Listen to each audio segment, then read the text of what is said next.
Okay.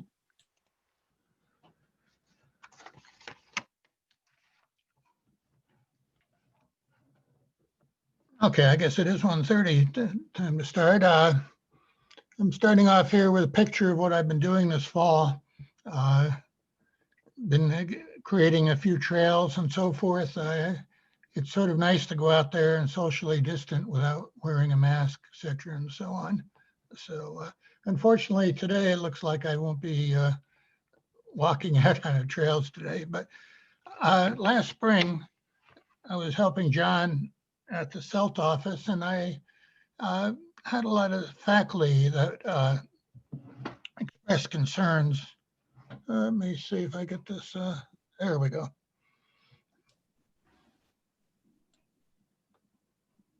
I'm just moving things around so I can see what's going on here. A lot of faculty had concerns. They would set up an hour block of time, and then they would sit there and wait and wait. And maybe sometimes they would get one or two students or no students showing up for the office hours. And I tried a number of different things when I was teaching in the spring semester, and some of the things worked well. Of course, some didn't. Throughout this thing, I hope we have a good range of people attending this workshop. I hope you'll, unmute your microphones and come in with suggestions and so forth that you would have, hoping to enrich this by adding these type of things.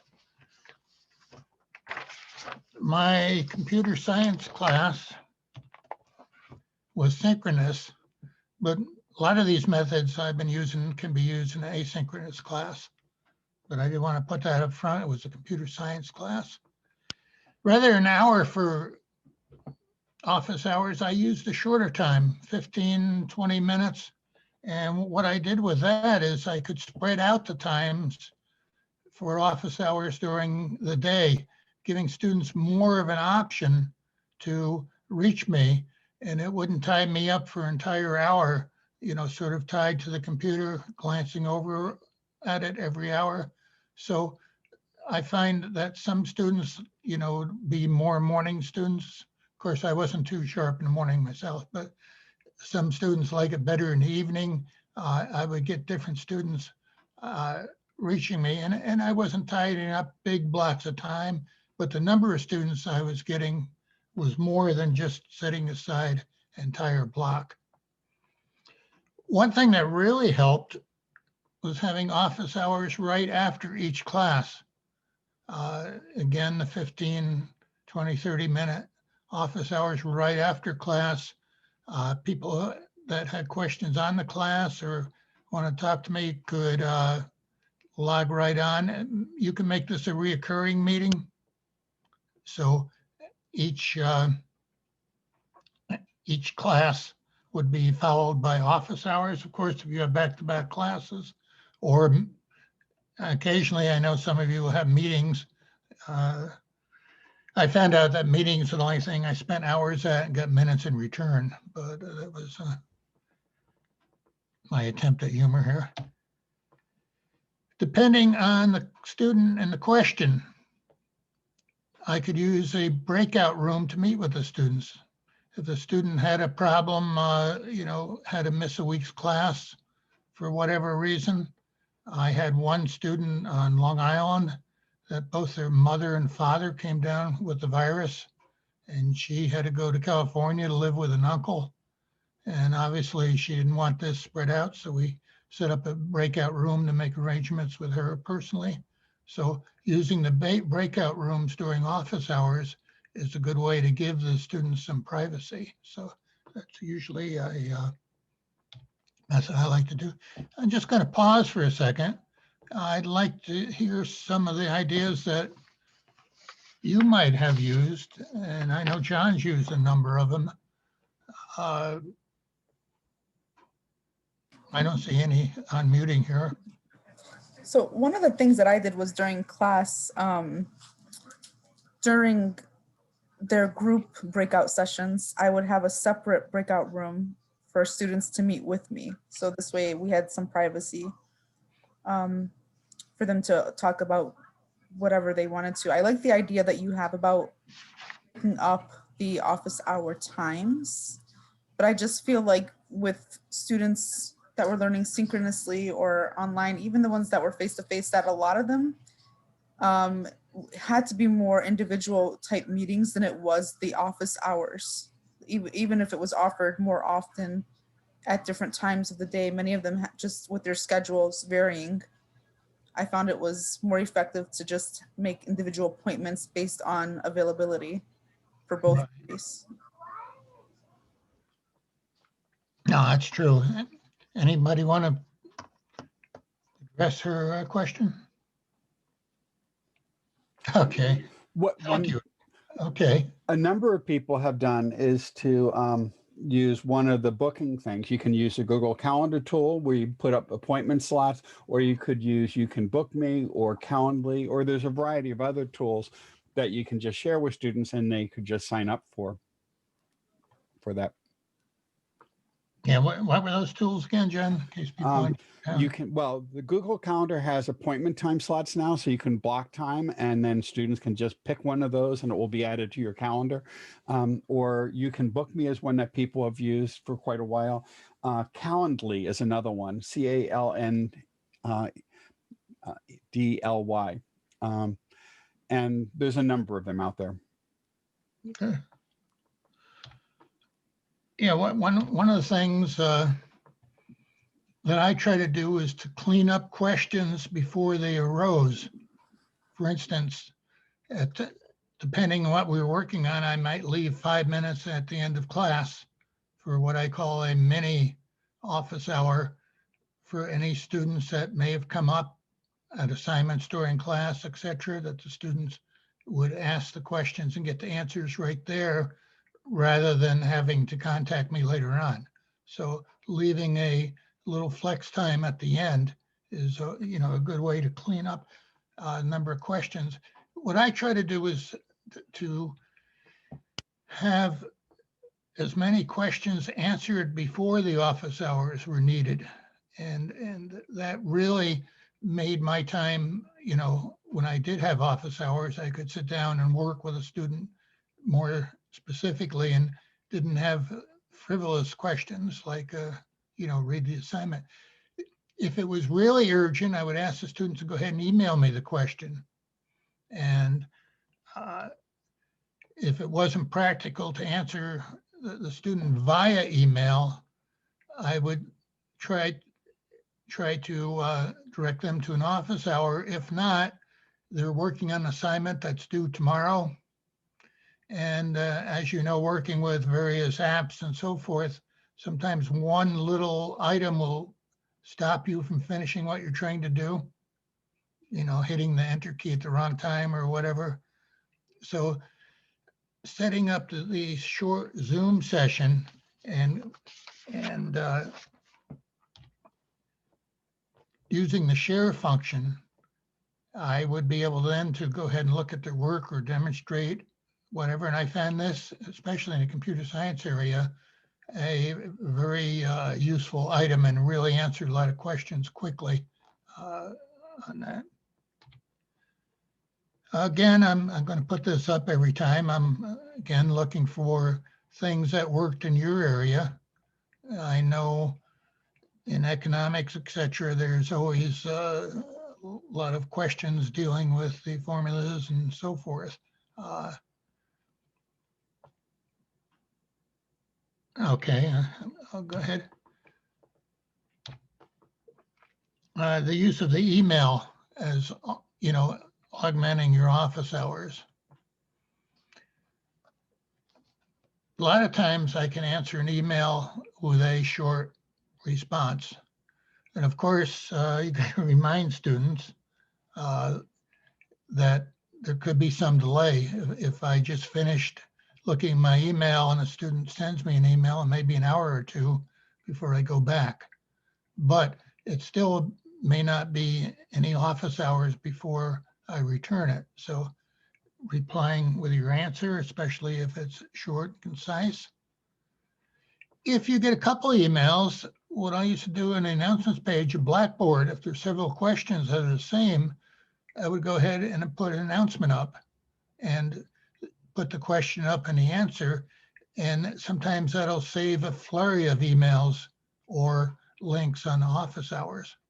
So using Blackboard, website, whatever you want to use, but putting up that, if there's a lot of questions the same way, again, sometimes my assignment be misworded or et cetera, and just a short blurb on that would really make things a lot easier for me. Again, if it's relevant, I might mention the questions and answers in the next class. I'm starting off the class. If it was a question on some of the content, et cetera, you can also help direct exactly what you would be working on. If it's a urgent question, you can go ahead and email to the, with one click, you can email to the entire class. So if somebody sends a question, says, you have this due on Saturday, do you really want to do on Saturday or do you want to do next Monday? You might go ahead and send an email out to the entire class stating what the correction might be on there. So that's another method that I used. And again, setting up a Zoom session with screen share is really helpful. I mean, even if we go back or whenever we go back to face-to-face, working with a student via Zoom session and screen share, if they're stuck on a problem, is almost more efficient than having them come in to your office, trying to bring up their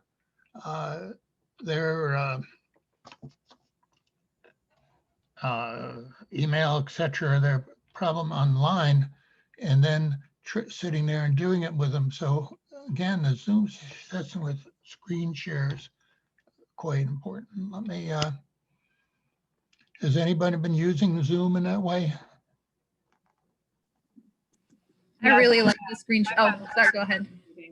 Yeah. Yep. I really like it for advising too. It's really nice to like pull up DegreeWorks and be able to walk with them through it. So I've been loving the screen share for that. Yeah, that seems that would be quite useful. Mary, Mary, were you going to say something? Yeah, just the same thing. I use Zoom a lot with DegreeWorks. It's wonderful. That's my new go-to with advisees, is to put up their DegreeWorks and go through it with them. It's really, really valuable. Yeah, I think it's even more helpful than having them stand in line and come into your office. Yeah.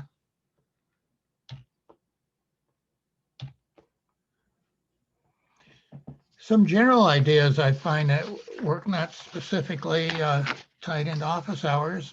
One of the things I do online, I was finding that sometimes you would see a screen with no audio and just a name on it, and you're wondering if the student was there. What I would do is set up an attendance quiz. I would use Google Forms, have it worth 1 bonus point. And then at the end of the session, I would give them the URL for the form.